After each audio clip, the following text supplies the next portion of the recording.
today is what I would call a good day. Not only am I checking out the brand new iPhone 8, but the 8 Plus as well, gonna see what's new and ultimately how they stack up side by side.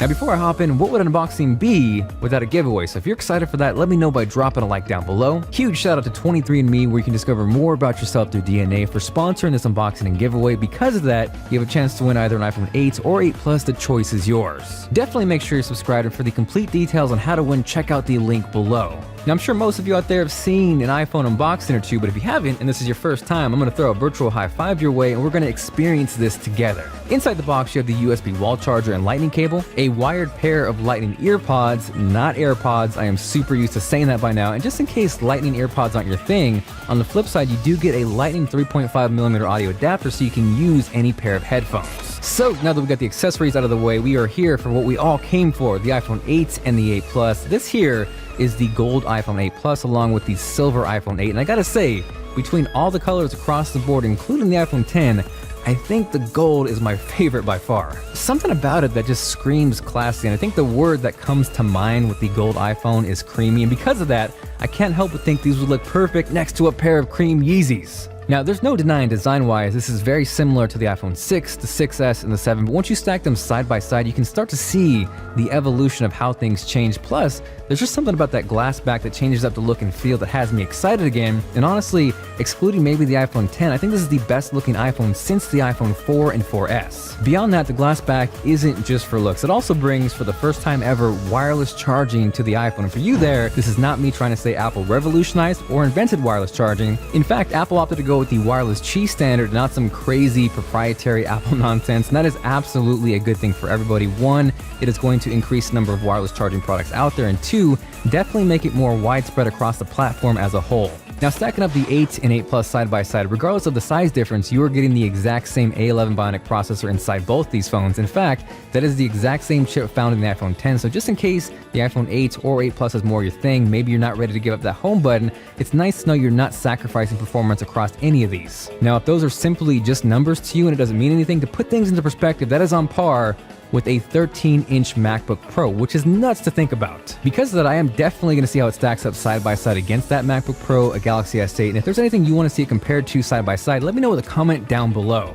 Now, as far as the displays go, while size or the resolution hasn't changed on these phones, what's new is True Tone display. It's a little hard to show off through video. I think I have an idea of how to do it. It's just going to take a little bit longer, so stay tuned for my full review. But essentially, it is this real-time adaptive white balance for your display, so no matter what the lighting conditions are, you're going to have a better representation of what those colors are. So again, while the screen size or resolution hasn't changed, the iPhone 8 features a 4.7-inch display with a resolution of 1334 by 750, whereas the iPhone 8 Plus is a 5.5-inch display with a 1920 by 1080p display. Now, as far as what that extra screen real estate equates to, taking a look at 23andme.com, you can see on the iPhone 8 Plus, we see two entire sections, whereas on the iPhone 8, we would clearly have to scroll up. From there, jumping into their Neanderthal ancestry section, and yes, if you've ever wondered to yourself how much Neanderthal DNA is part of me, that is something they offer. But regardless, on the iPhone 8 Plus, you can see every single paragraph, for on the iPhone 8, you would clearly have to scroll down. Also, for reference, we know Austin Ekins is jacked as hell, and seeing those biceps on a bigger 5.5-inch display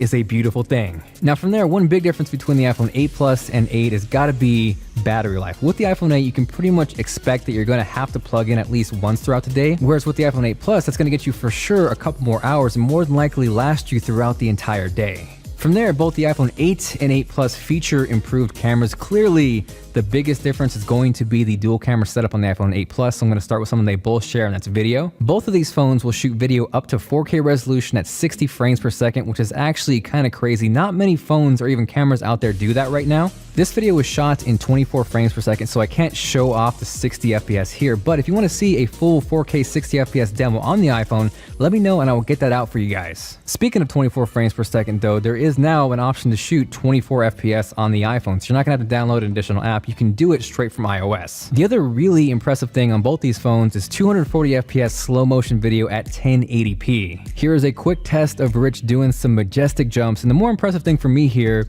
is actually lighting here wasn't that optimal. It was getting closer to dark, so there wasn't a ton of light, but it still performed really well. I'm definitely going to be doing some more tests both on the 4K 60 side and the 240 FPS slow motion, but regardless, initial impressions on the iPhone 8 and 8 Plus, this is one of the most underrated features. From there, jumping into picture quality, this was shot on the iPhone 8 Plus, but it's using the main wide-angle lens, so it's something you can expect the exact same results on the iPhone 8 as well. Same thing here as well, and I love this picture here because of the dynamic range. Everything is sharp, we don't lose the dark areas, you can see how the color of those bike racks pop, and lastly, the sky. We can see the blue, we can see the clouds, and nothing is blown out. Now from there, jumping into more of a lower light situation, this was one of my favorite shots. Everything holds together really nicely even though it was getting dark. I particularly like the roll off here, straight from the camera and no artificial depth added at all. From there, this was pretty much right after sunset, so it's getting pretty dark here. And yeah, you can definitely see a little bit of noise towards the street on the bottom side of the picture, but it's nice to retain both the shadows, the sky, you can really see that orange, and overall, I really like this picture. Now, as far as what advantage that dual camera on the iPhone 8 Plus gets you over the 8, here was a shot on the wide angle lens on the iPhone 8 Plus, and then here is another shot using the telephoto lens at the exact same distance apart. We then have to be on portrait mode, is what Apple is calling portrait lighting, which is really kind of crazy. What it does essentially is allows you to manipulate different lighting environments through both hardware and software. I've talked about this before, but what's awesome is you can do this both while you're taking the photo or even adjust it after if you didn't take it in the first place. So I think as good as portrait mode was on the iPhone 7 Plus with the improved optics and of course portrait lighting, not only is it more fun,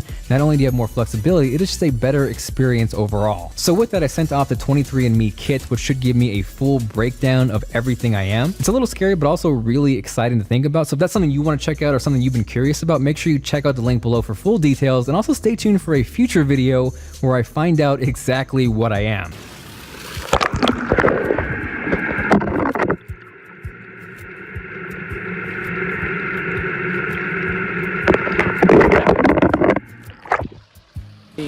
The light is getting sucked away pretty quick, so let me know what you think of the quality with a comment down below. Next from there, kind of utilizing both the cameras and the processing power of the iPhone 8 and 8 Plus, this was really kind of my first time to truly play with AR. I got a chance to mess around with Sky Guide, which is kind of amazing. It utilizes the compass with the cameras and augmented reality to give you this real-time look into the sky. It is kind of crazy. I think by far the most impressive thing for me wasn't how fast or how instant everything was. It was the fact that it could react and adapt to your environment in real time. So if you notice, if you look behind the tree, the text is actually sitting behind there, which is bonkers. So all in all, while I think dived into wireless charging, and maybe you're not ready to give up that home button, that is something that is still here and readily available on the iPhone 8 and 8 Plus. Definitely gonna spend some more time with it, so if you have any questions or there are features you want covered more extensively, let me know in the comment down below. Aside from that, thank you guys very much for watching. This is